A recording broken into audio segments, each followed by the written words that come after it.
Efl TV, proudly brought to you by Ferntree Gully Motor Group.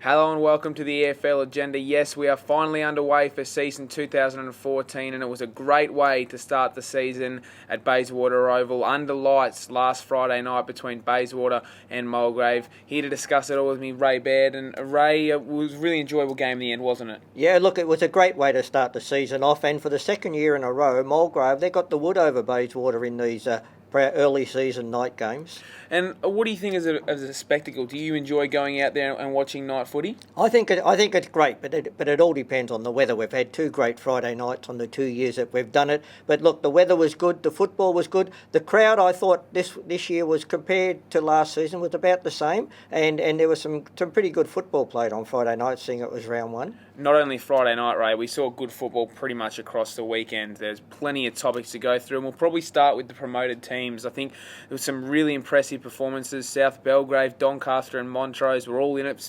South Belgrave and Montrose both got up, and Doncaster just went down, and that's what we want to see in the AFL, teams getting involved, isn't it? It is, and obviously it was a thriller down there at East Burwood with East Burwood and Doncaster, and it's great to see matches like this. Unfortunate for Doncaster, they fell short by 1 point, but look, they're going to be a force, both these clubs in Division 2. In that game, I mean, for me, I probably expected Doncaster to get up. Is that maybe a bit of an over-expectation, or do you think they were probably lost it in the end? No, I thought they went in on even form. I actually selected East Burwood, but I think that Doncaster had every chance, equal chances what East Burwood did prior to the game starting. And I think for most of us, the Montrose Noble game probably surprised us all, and the fact that Montrose won all their games, the reserves, the 19s and the senior game, that's a sensational performance coming into Division 1 and probably going to raise a few eyebrows, you'd think. Look, we've been saying, as we said, for 3 years, they're ready for Division 1. They proved it at the weekend. If they can carry on that form for the next 2 or 3 weeks, they can set themselves up to maybe be around about that final spot at the end of the year. The interesting thing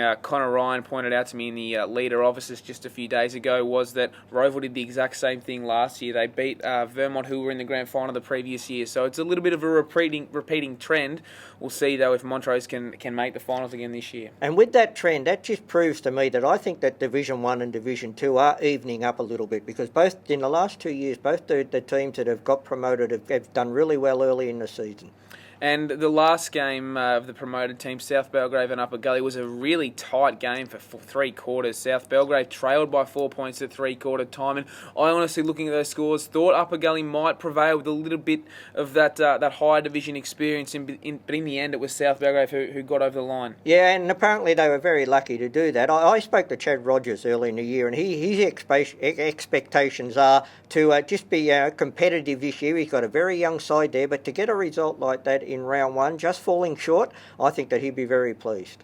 And moving on to Division 3, and the interesting game there for me was Doncaster East to beat Moorabark. It was the radio game that we covered on Saturday afternoon, and Carl Peterson, he kicked 7 goals. Is he really the X factor for that club? Well, he was on Saturday. He got dragged about 10 minutes before half-time because he wasn't getting much of the football, but he came out after half-time, and 7 goals in a half of football. He is electrifying. When he is on song, he is absolutely brilliant. And he was the difference between the two sides.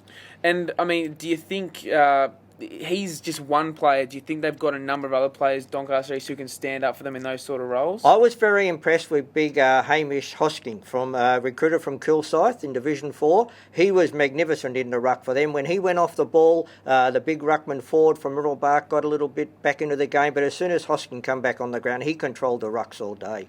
And moving on to the relegated teams now, and there's, again, some really strong performances. Warrandyte got up, and Upper Gully as well, with just down, and East Burwood as well had a win. So the relegated teams, you say that the competition's really evened up, and it has, hasn't it? And that's what we want to see. Yeah, well, that's exactly what you want to see. And look, these teams that have been relegated, they've got to take stock, start again in the lower division. But look, there's some clubs, we've mentioned it with Croydon last year, some clubs are ready to be relegated, and they'll sort themselves out. And it was a very good effort by the 3 relegated clubs on Saturday. I'll put you on the spot here. Of those 3 clubs, Warrandyte, East Burwood, Upper Gully, who do you think is the most likely to cause some damage there? For me, it's East Burwood. I think they've probably got a number of players who can cause a fair bit of damage there in Division 2. How do you see it? Look, East Burwood are going to be very good. I've actually tipped them to win the flag. A big loss for them is the Mariani brothers. That's going to be a huge loss. But if they can cover that, and I think they will, I think that East Burwood will do the best out of those relegated sides.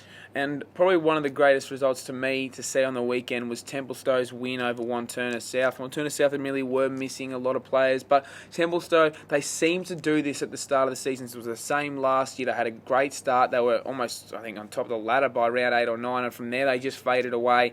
First of all, Ray, great performance for them. From there, what happens now? Are we going to see a similar performance this year from them? No, I hope that they can do better than that. On Sunday, on EFL Sunday, we spoke to their new coach, Rick Irwin. He was very excited about their effort on the Saturday. He was also excited to be coaching in the EFL. And look, if he can keep that, if you can see that enthusiasm coming from the coach, the players are going to lift, and I think that they're going to be up there and about.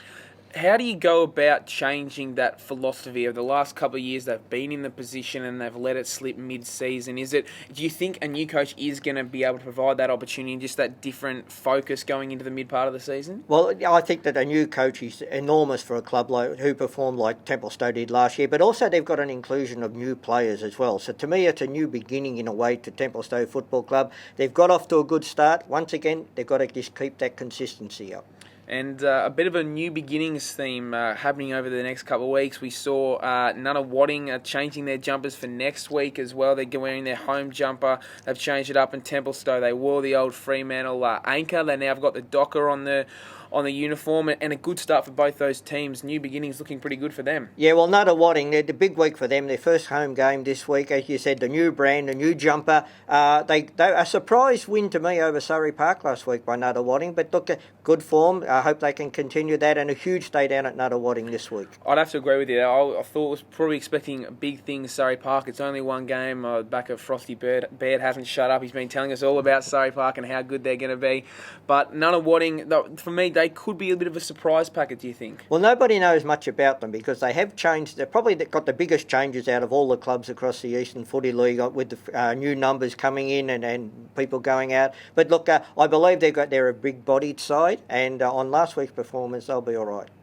And looking forward to the following week as plenty of great games. The one we're going to be covering for you on 98.1 and streaming online as well will be Norwood and Vermont at Mullen Reserve. Make sure you get down, or if you can't whack on the radio, it's going to be a sensational game. Ray, who do you like there? I like Norwood. I think Norwood are the only side that's going to challenge Baldwin this year. So I'm selecting Norwood to get over the line in the radio game. And one thing you're looking forward to this week, first of all, for me, a bit of a Basin boy. I think the Basin Mitcham game is going to be a cracker. Last year it was sensational. I think Picnic Taro almost dragged Mitcham over the line when they were down by 7 goals at three-quarter time.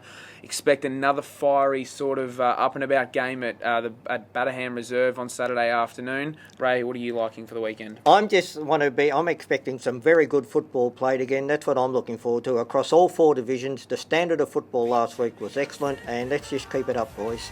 Well, Ray, thanks again for your time this week, mate. I'm sure we'll speak next week, and looking forward to another cracking week of EFL football.